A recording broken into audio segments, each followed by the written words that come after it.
받으실 하나님의 말씀은 저의 책 나는 기도응답을 100% 받고 있다라는 이 책을 나가도록 하겠습니다. 페이지로는 225페이지 225페이지 제 15장 그 호물루게오에 대해서 이렇게 나가고 있습니다. 225페이지 호물루게오에 대해서 제가 여러 번 말씀을 드렸는데 처음부터 가장 중요하다고 이렇게 수도 없이 말씀을 드렸죠. 호모, 동일한, 같은 그런 뜻을 가지고 있고, 루게오, 로고스 또는 레고, 이렇게 이 두 말이 합성이 되어 있습니다. 그래서 합성이 되어서 시인하다, 인정하다 그런 뜻인데, 그것은 우리말로 믿다 그런 말과 다름이 없습니다.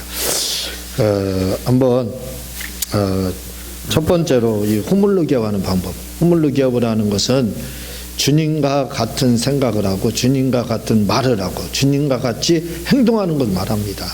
주님과 동일하게 여러 번 말씀을 드렸죠. 그게 호물루게오입니다. 반드시 우리가 호물루게오가 되지 않으면 안 되는데, 첫째로 그러면 우리가 어떻게 호물루게오로 만드는 방법. 네 번째, 모든 말씀을 호물루게오로 만든다는 말은. 첫 번째, 첫째로부터 읽도록 하겠습니다. 시작. 첫째로 나를 주어로 만드는 것이 호물루게오 하는 것입니다. 호물루게오는 첫 번째로 성경 말씀에서 나를 주어로 만드는 거. 요겁니다. 주어로 주어가 내가 되어야 된다 이거지요. 주어 1인칭 내가 되어야 된다. 그렇지 않으면 말씀을 호물루게오로 믿는 것이 아닌 것입니다. 그래서 어떻게 하면 주어 1인칭으로 만드는지 그거에 대해서 이렇게 말씀을 드리도록 하겠습니다. 주님 말씀에 로마서 13장 8절에 보면은 사랑의 빛 외에는 아무에게든지 아무 빛도 지지 말라. 그러니까 결국 무슨 말씀이냐면 사랑의 빛 외에는 우리는 빛을 져서는 안 돼요. 성도들은, 목사님들이고 누구든지 사랑의 빛 외에는 비치지 말라고 주님이 했으니까 제가 말씀을 드렸지만 저는 근본주의, 말씀을 그대로 문자적으로 믿는다 이거죠. 그래서 말씀을 그대로 문자적으로 믿는 것이 근본주의인데, 이렇게 말씀을 문자적으로 믿는 것을 가리켜서 호물루게오 이렇게 이야기하는 겁니다. 주어로 바뀌어서 그대로 믿는 거기 때문에. 그래서 주님이 사랑의 빛 외에는 우리는 비치지 말라 했기 때문에 빛을 져서는 안 돼. 비치지 말아야 됩니다. 그런데 빛을 안 질 수가 있나요? 모든 사람은 비칠 수가 있죠. 제가 신학교에 들어가니까 교수님이 무슨 말씀을 하냐면 4가지를 조심해라. 목사님들, 신학생들은 앞으로 4가지를 조심해야 되는데, 첫 번째 4가지를 가지고 있어야 된다는 거죠.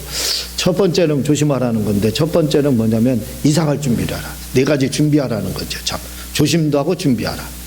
이사갈 준비하라는 거. 왜냐하면 주님이 보내는 대로 우리는 가야 된다 이거죠. 우리가 서울로 이렇게 7년 전에 왔는데, 하나님, 우리 아브라함이 갈 바를 모르고 갔다겠죠. 그게 쉬운 말이 아닙니다. 우리도 아무 터전도 없고 아는 사람도 없는데 그냥 주님이 서울 올라오기 6년 전에 서울로 가라 해서, 네 가겠습니다 하고서 무작정 올라왔잖아요. 갈 바를 모르고 어디로 갈지도 모르고 그냥 내비게이션 찍어서 올라왔지 않습니까? 이게 쉬운 말씀이 아니거든요. 그렇게 이사할 준비를 해라. 주님이 가라고 하면 그냥 가야 된다는 거예요. 그리고 또 한 가지가 뭐냐면 설교를 한 편 준비해 놓으라는 거예요. 그래서 언제든지 설교할 수 있게끔. 이걸 우리가 뭐라 그러냐, 18번 설교에, 노래도 18번이 있잖아요. 그런 것처럼 설교에도 18번 설교가 있어야 된다는 거예요. 그래서 어디를 갔는데 갑자기 설교를 시킨다 할지라도 설교할 수 있는, 자신 있게 원고도 묻지 않고 할 수 있는 그 설교를 한 편 준비해야 된다 이렇게 이야기를 하고, 또 조심할 거에 대해서는 당부한 게 뭐냐면 돈에 대한 준비, 돈에 대해서, 목사는 돈에 대해서 청렴해야 된다. 그렇게 이제 이야기를 했습니다. 그래서 돈에 대해서 깨끗해야 된다 이거죠. 돈에 대해서. 근데 지금 보게 되면 많은 분들이 돈 때문에 얼마나 문제가 되고 있는지 몰라요. 교회마다. 말도 못하죠. 이 돈 때문에 문제가 많이 되고 있습니다. 근데 오늘 그 요한복음 10장에 보면은 삭군이라는 말이 나와요. 목자가. 삭군은 목자도 아니요. 참목자가 아니라는 겁니다. 삭군은. 고용인이라는 거지요. 그러나 쉽게 말해서 삭군, 말 그대로 우리 그냥 쉽게 어감으로 이야기하면 사기꾼, 이렇게 생각하면 되겠죠. 사기꾼 목사. 양을 버리고 가는 것은 사기꾼 목사, 사이비, 이렇게도 해석해도 아마 과언은 아닐 겁니다. 근데 목사님들이 요즘에는 사건 목사님들이 많이 있고, 또 우리가 사건 목사님들 많다는 것 누구나 이구동성으로 말을 해요. 사건 목사님 많다, 종교개혁 가야 된다, 막 그런 이야기를 하거든요. 그런데 중요한 건 뭐냐면 사건 성도가 있는 건 몰라요. 사건 성도도 있습니다. 사이비, 그냥 종교인, 그런 사건 성도도 있다는 거예요. 그걸 우리가 생각을 해야 됩니다. 근데 사건이 누구, 사건 목사가 누구냐면 이 돈에 대해서 이 아주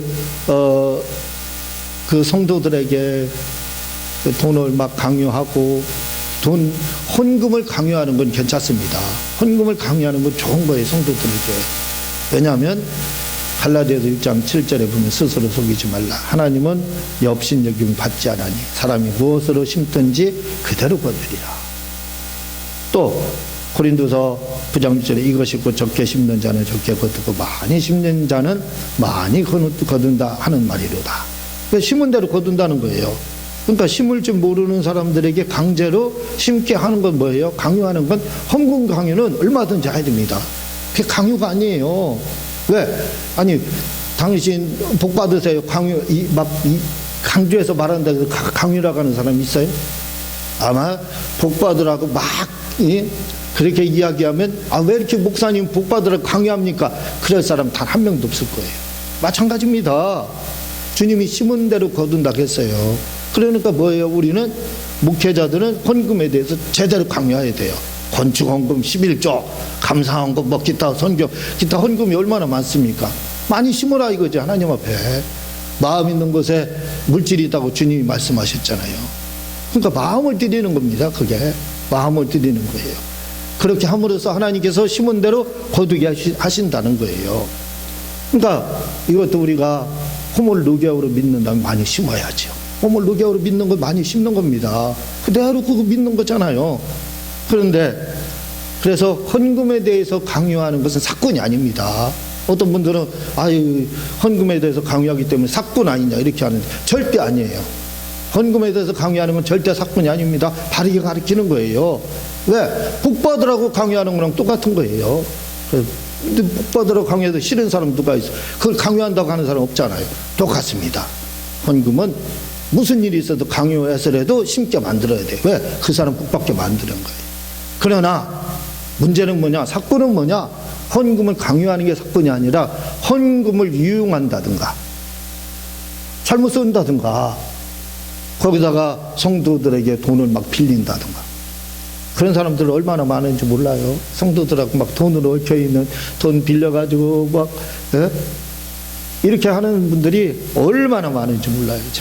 제가 32년을 목회하면서 보니까 그런 사람들이 너무나 많습니다. 성도들하고 돈을 얽히고 설키고 빌려가지고 이 목사님이 돈에 눈이 열린 거, 그 돈 주시면 하겠잖아요. 신학교에서. 그래서 돈을 주시면 해야 된다. 그래서 그러는 겁니다. 왜? 어쨌든 돈과 얽혀 있으면 사건이라고 봐야 돼요. 사건이라고. 예? 막 다단계니 이런 거 성도들에게 강요하고 이런 것들 저희 제대로 보지 않습니다. 주님 말씀이에요. 사건이에요. 돈 주지 마라 그래서 신학교 가면 그렇게 가르쳐줘요. 그리고 또 사건 목사님은 어떤 분이냐면 또 우리 교회 떠나면 저주받는다 하는 사람들. 그런 분들이 있어요. 근데 잠언서 26장 2절에 보면요, 이유 없는 저주는 이루어지지 않는다. 까닭 없는 저주는 이루어지지 않는다는 거예요. 그냥 교회 떠나면 저주받는다 해가지고 막 떠나지도 못하게 하고. 예? 물론 교인들이 자꾸 이동하는 건 천사의 도움을 받지 못한다 하기 때문에 좋은 게 아니에요. 근데 막 그 저주를 퍼붓는 분들이 있습니다. 예? 그 우리 교회 가면 저주받아 뭐 안 돼 무슨 일이 있어 막 이런 그런 분들 교회는 빨리 떠나야 돼요. 사꾼입니다. 사꾼 목사님들이 그러는 거예요. 주님 포이맨 여기서 목자라는 말이 뭐냐면 바로 목사라는 뜻이거든요. 사꾼이라는 뜻입니다. 사꾼. 그도 자기 가지고 있는 은사를 가지고 막 성도들 겁주고 또 뭐 저주하고 하는 거 이런 것들 사꾼 목사라고 보면 되는 거예요. 그리고 또 신학교를 갔더니 여자를 조심한 여자 조심. 근데 지금 우리가 제가 얼마 전에도 말씀을 드렸잖아요. 지금 어디 가서 명함을 못 내밉니다. 목사라고 말을 못 해요. 왜? 나 부끄러워서 할 수가 없습니다. 왜냐하면 요즘 뭐 한 달에 한두 건씩 튀어나오는 게 뭐예요? 목사님들이 성폭행했더라 하는 것들이 끊임없이 나오고 있습니다. 끊임없이. JTBS인가 거기에서는 아주 지금 교회를 씨를 말리려고 작정했나 모르겠어요. 작정했나 봅니다. 왜냐하면 계속 그 시리즈로 나오고 있어요. 계속 그 시리즈로 나와가지고 교회에서 안 좋은 일이 있었던 거 이런 것들을 계속 뉴스로다 내보내고 있는데 어쨌든 간에 그 JTBS도 잘못이지만 그걸 제공한 제공한 목사님들이 큰 잘못이에요. 예. 그런 부분들 그래서 그 네 가지를 이렇게 당부를 하고 그랬는데 이게 뭐냐면 이런 여자 관계 이런 목사님들 그런 목사님들 많이 있나 봐요. 그러니까 그것도 그런 목사님들이 있으면 그분들도 사꾼이다 이렇게 그 생각을 해야 됩니다.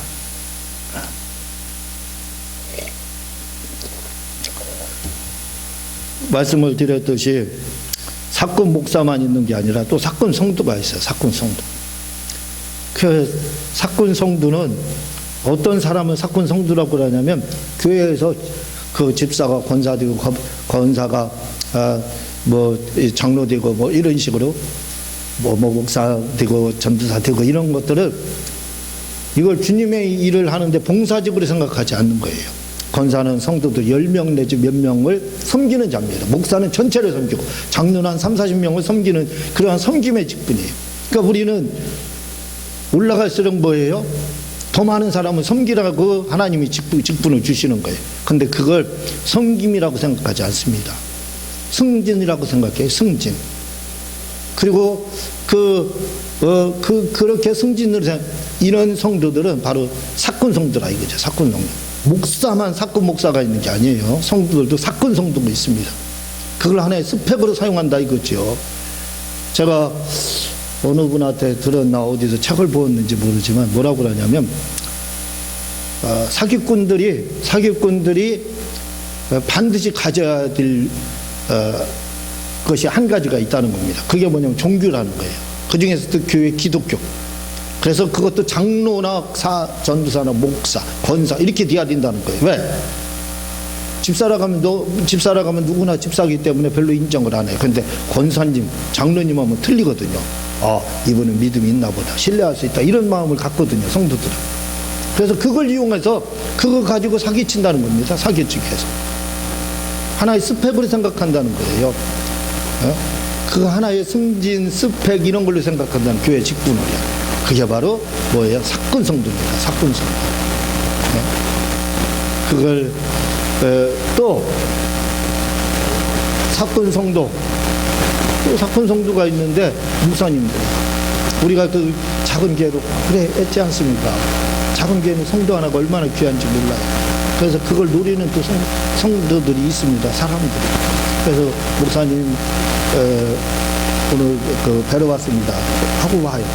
그래가지고 와서 목사님 뵌다고 하면 이제 무슨 이야기를 하냐면, 목사님 제가 뭐 하는데 왔는데 돈이 떨어져서 그랬습니다. 좀 돈 좀 얼마 달라. 그런 사람들이 얼마나 많은지 몰라요. 작은 데 다니고. 그럼 목사님 또 그렇게 이렇게 말합니다.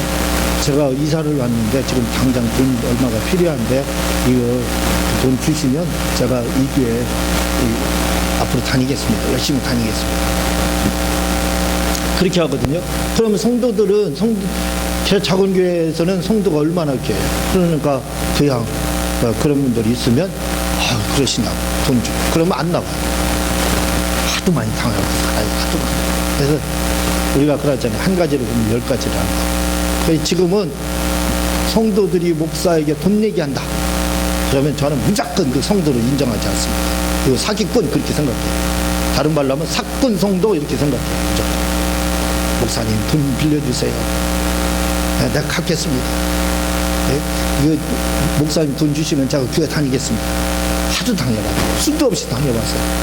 그래서 저는 그 얘기 딱 나오고, 성도가 어쨌든 목사님한테, 담임 목사님한테 돈 얘기를 다 꺼낸다. 이런 일에도. 그러면 저는 벌써, 이분은 사건 성도구나. 그렇게 생각하고 제대로 된 성도가 아니고. 왜? 하도 많이 당해봤습니다. 하도 많이 당해봤어요. 그리고 또 목사님한테, 다른 목사님한테, 다른 게 목사님 성도는 관계없죠. 근데 다른 목사님에게 또 다단계 또 아까는 목사님이 성도에게 다단계 소개하고 그러죠. 반대로 보면 또 성도들이 목사님 다단계를 끌어들이고 그런 사람이 또 얼마나 많은지 몰라요. 이거 그렇게 돈 문제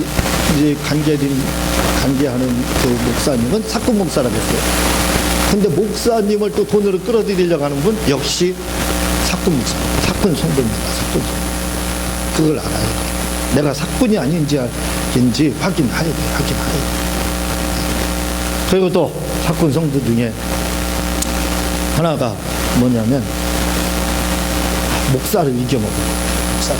대전에 상해봐서 알아요. 대전에서 무슨 잘못했음에도 죽어도 잘못하다가 안 하고 바닥 봐도 이겨먹으려고 그렇게 하는 성도들이 너무 많았습니다. 그게 뭐냐면 그건 무슨 뜻이에요? 잘못했다고 안 하는 이 목사를 어쨌든 이겨먹으려고 하는 그런 성도. 아마 대형교회 목사님한테는 그런 얘기 안 하겠지. 작은 교회 목사라고 우습게 여기니까 막 이겨먹으려고 하겠지. 내가 더 많이 알고 내가 더 똑똑하고. 성도들 중에 큰 교회 다니는 성도들 중에는 뭐라고 그러면 너 작은 교회 다니니까 나한테 배워야 된다. 그렇게 하는 또 성도들이 얼마나 많았는지 몰라요. 이게 다 사건 성도입니다. 다 사건 성도. 근데 주님이 로마서 13장 8절에 사랑의 외에는 지지 말라고. 이게 이 말씀을 그대로 믿은 사람이 누구냐면 조지 물러예요. 가장 많이 응답을 받고 고아들의 아버지라고 하잖아요. 조지 물러는 고아들을 먹이면서 돈을 빌린다든가 한 적이 한 번도 없다는 거예요. 왜? 사랑의 비대에는 어떤 빛도 지지 말라는 거예요. 그러니까 그래서 저도 이 말씀 전에 그거 알기 전에는 조지 물러라는 책을 한 20년 전에 보고 은혜를 받아서 저도 그 이유는 그대로 합니다. 사랑의 비대에는 저는 빚을 안 져요. 빌려달라고는 안 한다 이거죠. 누구한테. 그럼 빌려달라고 안 하고 그럼 어떡하느냐. 달라고 요구합니다. 돈 달라고. 왜? 아주 밝혀버려요. 주님이 사랑의 비대에는 어떤 빚도 지지 말라고 했기 때문에 돈 주세요. 그럼 막 속으로 욕을 바가지로 하지. 겉으로 욕하는 사람 그럼 미친놈이다. 그래도 당당합니다. 왜? 아니 돈이 필요한데 돈은 필요해요. 빌려야 되는데 주님 빌리지 말라고 했잖아요. 빚지지 말라고 했으니까. 그럼 어떻게 돼요? 달라가요. 교회를 이전할 때마다 그렇게 했습니다. 달라고. 그럼 관계가 끊어지는 사람, 청산되는 사람이 얼마나 많은지 모르겠어요. 관계 없습니다. 나는 주님 말씀 그대로 행했기 때문에. 그러니까 우리 사랑이 비대 그러면 어떻게 해야 되느냐? 달라고 요구하겠죠. 빚 안 지려면. 빚지지 말라고 해서 달라가야 되는 겁니다. 그리고 그러지 않으면 좀 어려우면 선교해 달라고 해야죠. 빌려달라고 하면 안 되죠. 주님 말씀 어긴 거 아닙니까? 그렇게 해서는 안 된다 이거죠. 그래서 저는 조지 물러의 그 책을 읽고 나서 그 다음부터는 절대로 돈을 어디서 한 번 있었네요. 돈 빌려달라고 하지 않습니다. 20년에 딱 한 번 있었어요. 나머지는 제가 돈이 없으면 그냥 달라고 그래요. 당당하게. 돈 좀 주세요. 주님이 사랑의 비두에는 어떤 빚도 지지 말라 했기 때문에 제가 요구합니다. 욕도 많이 얻어먹었어요. 그렇지만 하나님이 물질의 복을 계속 주시잖아요. 왜? 제가 말씀대로 그렇게 살았기 때문에. 말씀대로 그대로 살았기 때문에 하나님이 물질의 복을 부어주시는 거예요. 그렇게 20년 넘게 그렇게 욕을 얻어먹으면서도 주님 말씀, 사랑의 비도에는 어떤 빚도 지지 말라고 해서 안 지려고 하고 있다. 왜? 저는 말씀으로 꿈을 녹여오르고 믿고 있습니다. 주님이 생각한 대로, 주님이 말씀하신 대로, 주님 행한 대로 그대로 믿고 있다 이거죠. 말씀을 믿다 보면 욕 얻어먹을 수밖에 없어요. 그래도 당당합니다. 왜? 주님 말씀을 지켰기 때문에. 그러니까 하나님이 그 위에는 그거에 대한 보상을 해줍니다. 그때 당신은 욕먹더라 갈지라도 보상을 해줘요. 근데 문제는 뭐가 더 문제냐? 내가 사꾼 목사인지 내가 사꾼 성도인지 본인이 모른다는 게 더 문제입니다. 몰라요. 예? 제가 가끔 말씀드리지만 이스라엘의 격언에 도둑놈이 도둑질하지 않으면 안 하는 그 순간만은 자기가 정직한 자다 착각한다는 거예요. 도둑놈이 잠깐 도둑질 안 하고 있잖아요. 그럼 그 순간은 자기가 정직한 사람이라고 생각한대. 무슨 말이냐? 사람들은요, 사기꾼이라 할지라도, 사꾼 목사라 할지라도, 사꾼 성도라 할지라도요, 무슨 생각을 하는 줄 아세요? 나는 지금 신앙생활을 잘하고 있다. 나는 신앙의 표본이다. 그런 생각을 가진다는 거예요. 이게 문제입니다. 예. 내가 지금 아주 자기가 신앙생활을 잘하고 있는 것처럼 착각하고 있다는 거예요. 착각하고. 도둑놈도 도둑질 안 하는 순간은 정직하다고 착각하는 것처럼 자기가 사꾼임에도 불구하고 사꾼인지조차도 몰라요. 자기가 사꾼 성도인데도 뭔지도 모르고, 자기가 사꾼 목사인데도 사꾼 목사인지도 모른다 이거예요. 그게 문제입니다. 그게. 그러면 어떻게 하면 내가 사꾼 목사인지 내가 사꾼 성도인지 어떻게 아느냐?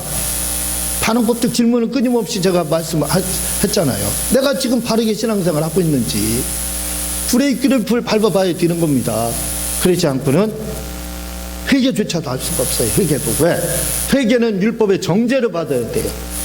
근데 정죄를 못 받고 있어요. 왜? 내가 표본인데, 나처럼만 신앙생활하면 되는데. 도둑님이 뭐라 그래요? 나처럼만 정직하면 된다 생각한다는 거예요. 유대인의 격언에. 똑같다 이거죠. 내가 지금 사꾼임에도 불구하고, 사꾼 목사, 사꾼 성도임에도 불구하고 나처럼만 신앙생활을 하면 잘한다는 거예요.